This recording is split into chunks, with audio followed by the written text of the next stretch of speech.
All right, morning. Apologize in advance. This is a little info dumpish, but so this is about the war in Ukraine and the new type of drone warfare that people are starting to do. So first, something about me. I have 7.5 years experience in the military. I did OR Tech first, and then I was embedded as a track mechanic in route clearance, so bomb disposal.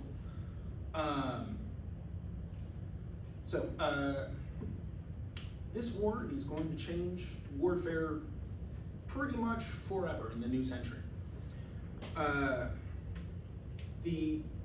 Sorry, I'm going to butcher the Russian here.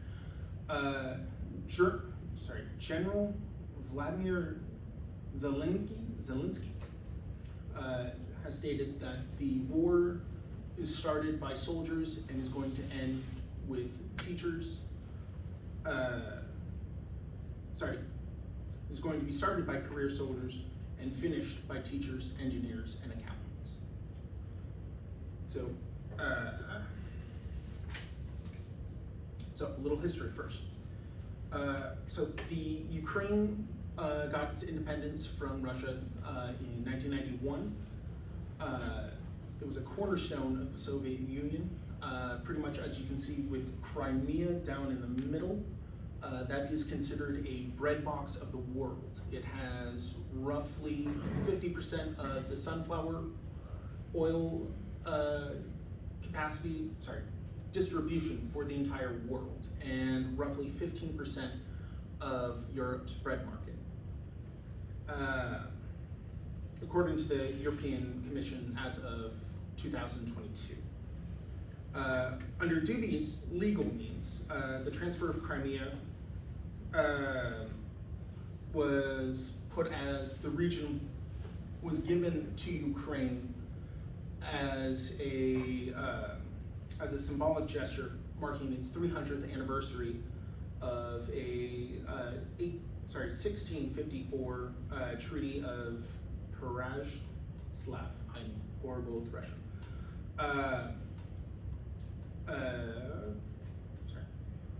It was considered a reunification with Ukraine and Russia. Funnily enough, Ukraine actually was its own independent nation for 3 years after World War I in 1917. It was originally called Ukraine's People's Republic and lost its independence to the Bolsheviks in 21. It became a battleground again in 2014 when Russia did an unprovoked attack when it annexed Crimea and considered arming and aiding separatists of Russian separatists in the Donbass region of the country's southeast. I'm not sure. No, it doesn't show it on that map. Okay.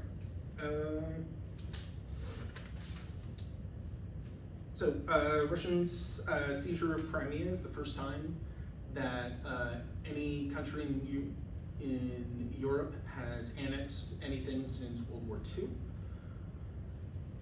More than 14,000 people died in the conflict between 2014 and 2021. It was considered the bloodiest conflict in Europe since the 1990s of the Baltic Wars. So with technology ever improving, Ukraine has become a testing ground for new types of digital warfare and drone-based ordnance. Cheap and off-the-shelf drones are being retrofitted. So essentially, you'll take a regular drone, you can literally attach a rocket to it, and then just send it kamikaze style into a tank. If you're interested, there are videos of it very much on YouTube. If you want want to see more of that. All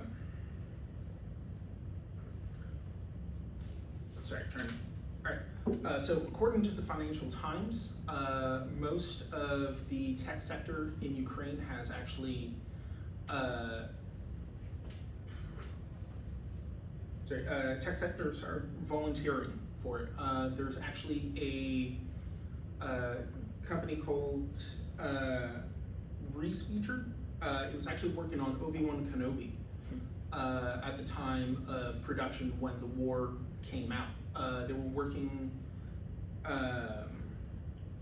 They're now working on a military project called Zvok. That's Z-V-O-O-K. It is a AI missile detection system. Basically, it gets you put up recorders all around a city, and it can triangulate where a missile is in real time. Well, detecting missiles is a good thing. Stopping them is even better. So this is where it gets really technical. There we go. Okay. So this is as of February, so it's a little dated. So this is roughly what Russia is holding right now, but it has advanced a little bit. But okay. So essentially, the DVI Mavic drone is used by UK, and the Garan 2 is used by a Russian kamikaze drone. So it is the larger one of the third one, and I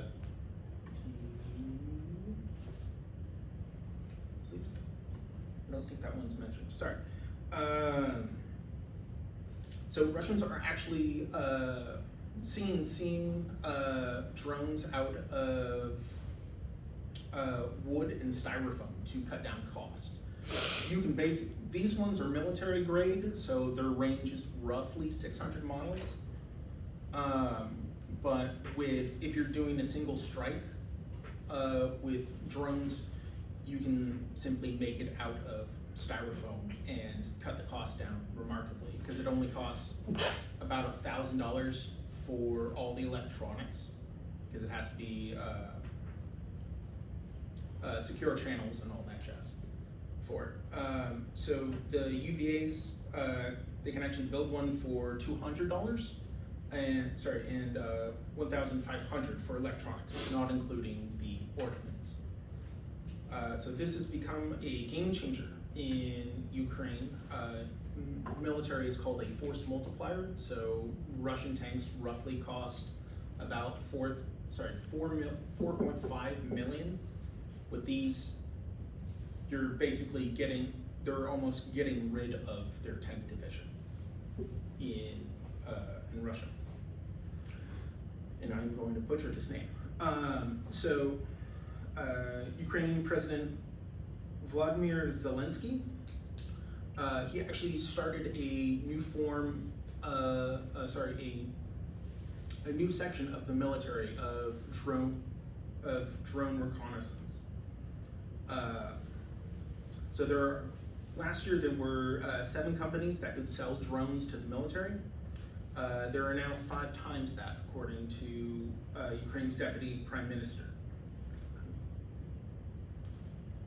I don't have that name here, sorry. I'll get that in a second. It is called the Unmanned Systems Force. The military innovation is reflecting the growing prominence of drones in warfare.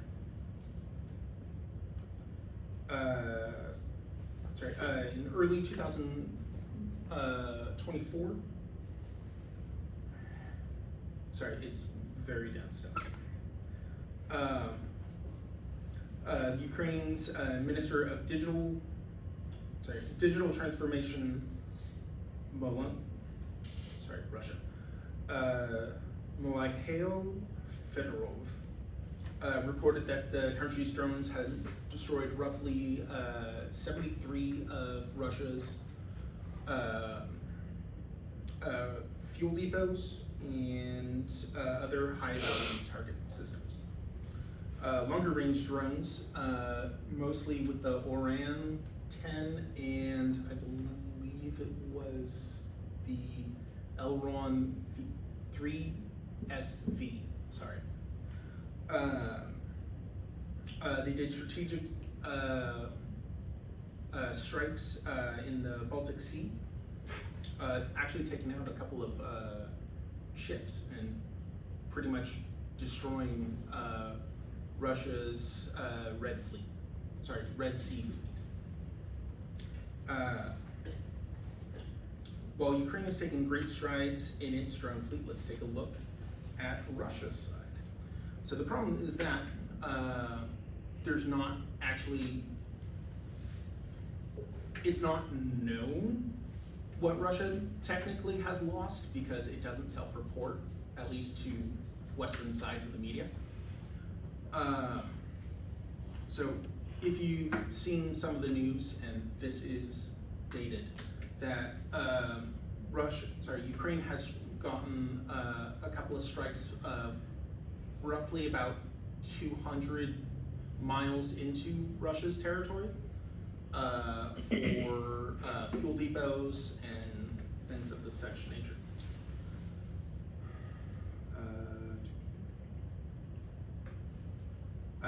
Yep. So but surprisingly, Ukraine's defenses are bolstered by Western systems. So they've sent a couple of tanks, but they haven't really, the US hasn't really sent that much in warfare standards, they haven't, at least. The problem is that it's the inability to break ground, because the old saying goes is don't get in a land war with Russia, you will lose.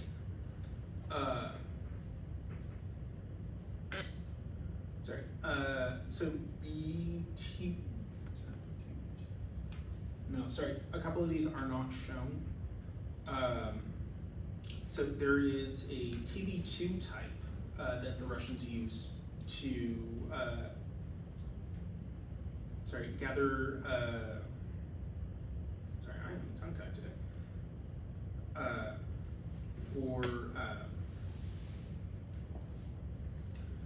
For air-to-ground munitions. So Russia has actually had new types of ordination that's actually a war crime to use. They tend to look like actual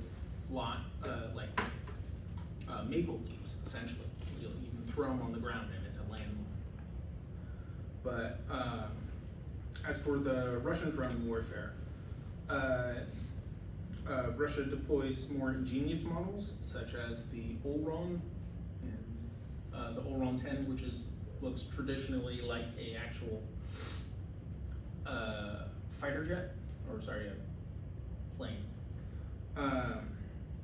And they initially bought an extensive fleet of Russian-made Shahed 136 drones that can carry up to 100 pounds of ordnance.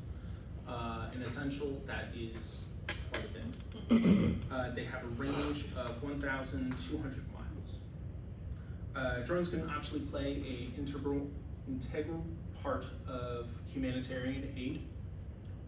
They can actually tell where civilians are going for route clearance, you can actually find different people that way easier with drone surveillance. Sorry. Blocked. Hang on. Believe. So this is loud. I'm not sure I'm following. Ukrainians hope their military's counteroffensive in the east could signal a turning point in the war. The ongoing operation has been so successful, the Ukrainian army has retaken more ground in 5 days than the Russians captured in the past 5 months. The city of Kharkiv has endured almost daily rocket attacks since April. It once held 1 million people, but is now relatively empty. Now, nearby villages feel hopeful, as Ukrainian troops push the invaders out. Russia has held a huge advantage in tanks and artillery, but the Ukrainians have figured out how to turn off-the-shelf technology into a force multiplier, making a commercial drone nearly equal to a Russian tank in combat power. A Russian tank costs about $4.5 million to build, while an off-the-shelf drone runs a little over $1,000. Since these tiny drones are responsible for destroying hundreds of tanks, that makes them priceless for these Ukrainian airborne troopers. So the funny thing is that when you actually have, actually see the larger explosion on Russian tanks, it's kind of funny because they actually store all their munitions in the turret, and they're all facing inwards. So when it gets hit, they all go off at the same time, and it pops a cap.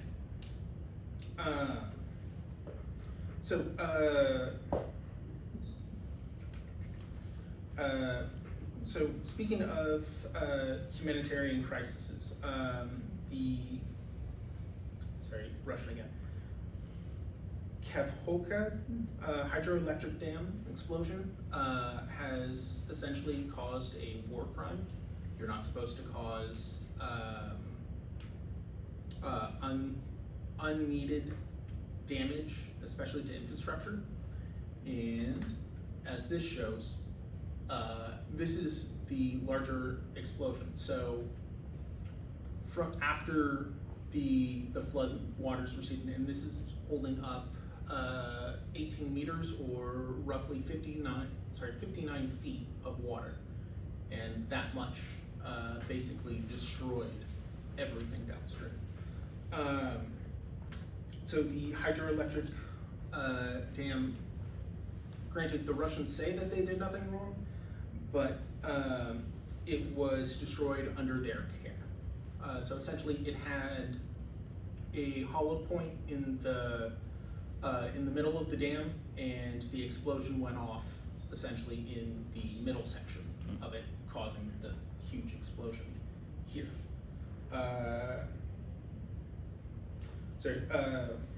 Displaced a lot of people. I do not have the number here, but it's considered regulating farmland, and this is, sorry, I didn't mention, this is actually in Crimea. So there goes about 50% of of Europe's grain supply.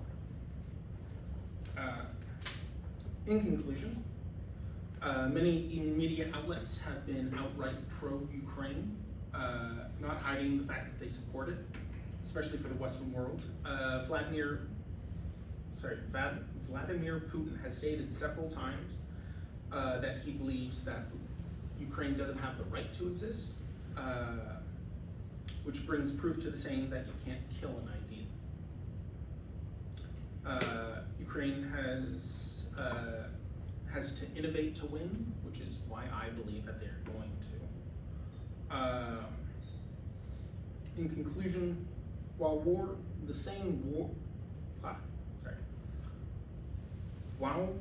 is hell is true as a saying. If the Russians stop fighting, they lose a war. If Ukraine stops fighting, they cease to exist. Thank you.